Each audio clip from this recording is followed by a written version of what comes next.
Change up in. She tried to keep the batters off balance. That one is hit right back to Ellis. Ellis makes the throw over to Busby, and there's 11-9 after the ball game just a moment ago. There is a swing.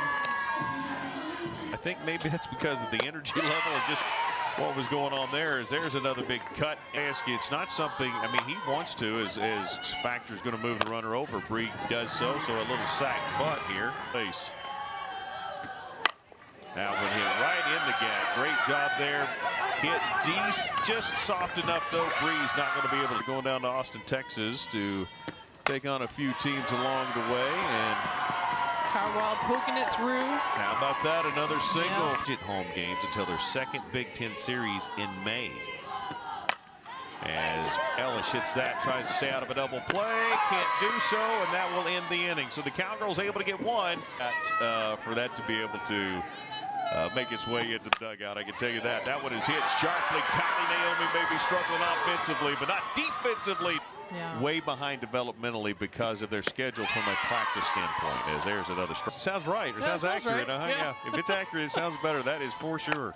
There's a high hitter, and Naomi drifts back and gets called off by the left fielder, and Alexander makes. When you take it off of paper and you look at it live, you go, okay, wow.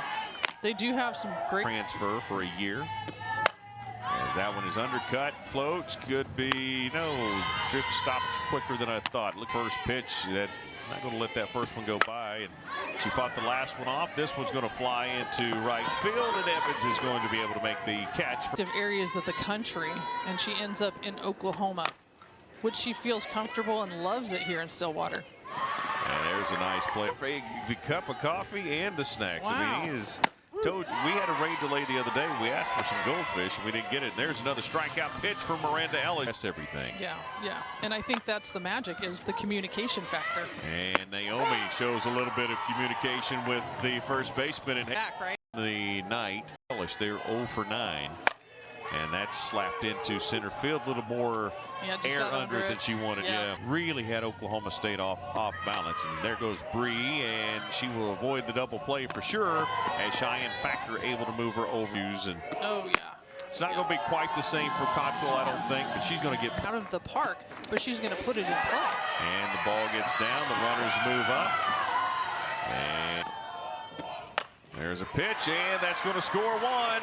That's going to at least attempt to score two, and it does. Safe at home and running around to second is Caitlin Carwile. She's done it again. Transfer, not young all the way around, but they are new, as that one is hit up the middle. And Ellis is going to help herself. Carwile will come all around, and she is safe, and that will send Ellis to second. So to that. There we go. And she did, and it results in a strikeout. And the Cowgirls squad, I believe South Florida was number 20, receiving votes, actually now in the top 25. And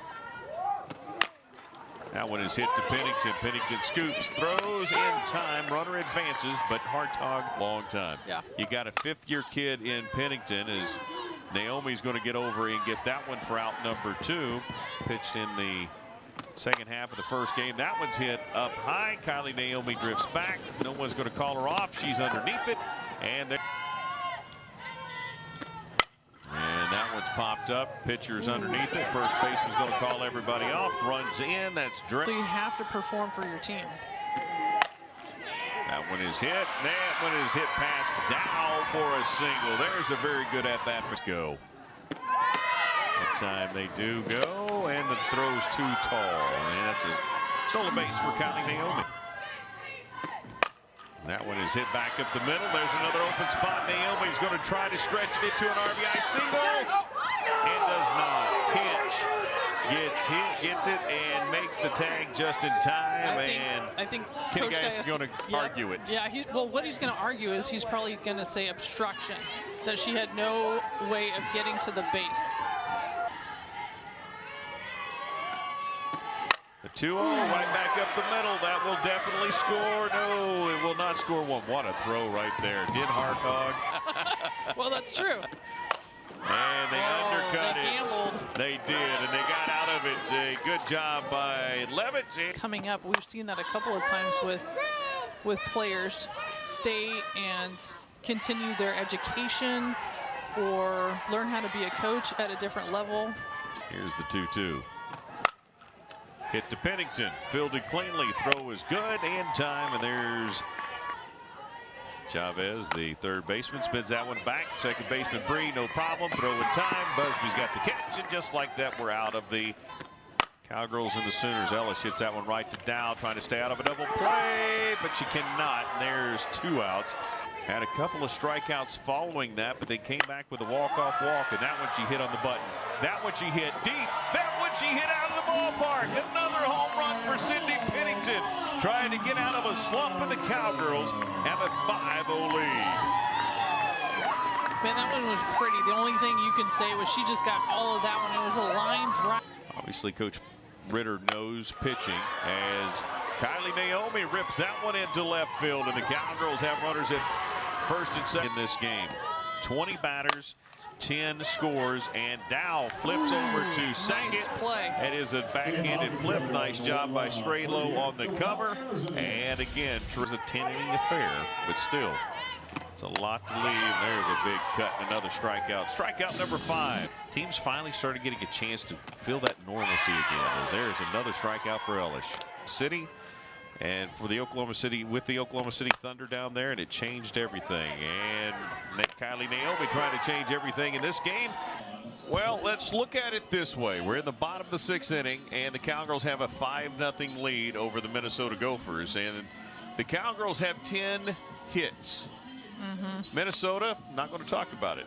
As the Cowgirls right back to the action here, and Bree is safe at first, laid it down, and she is safe. She just hasn't had as much chances as other people have. Oh, man. And she hits into a fielder's choice. Move out of the way.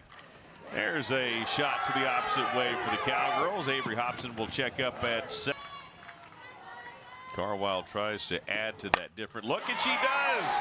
Hits it all the way to the wall. That will score 1. It will score 2, and there's an extra base hit out of the 4 spot as Carwile has a 2 RBI double.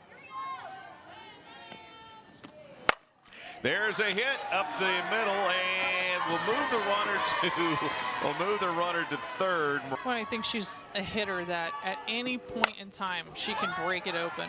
And they hit to the shortstop, and Minnesota will make this thing go the distance. Across where they feel a little short-handed right now. And there's a hit taken over to Sydney Pennington. Threw a little rise ball at an overhanded right. And there's a fantastic pitch right there for out number 2. Trust you have. I mean, Carrie Everly did that a ton last year for Oklahoma State. And there it is. That completes the no-hitter. Ellis, 4th no-hitter. The last time she did it was against New Mexico on March 8th in 2020. And Miranda Ellis comes out, and her entire teammates encapsulate her in the circle. That was a brilliant performance in the circle for Miranda Ellis. Oh, perfect.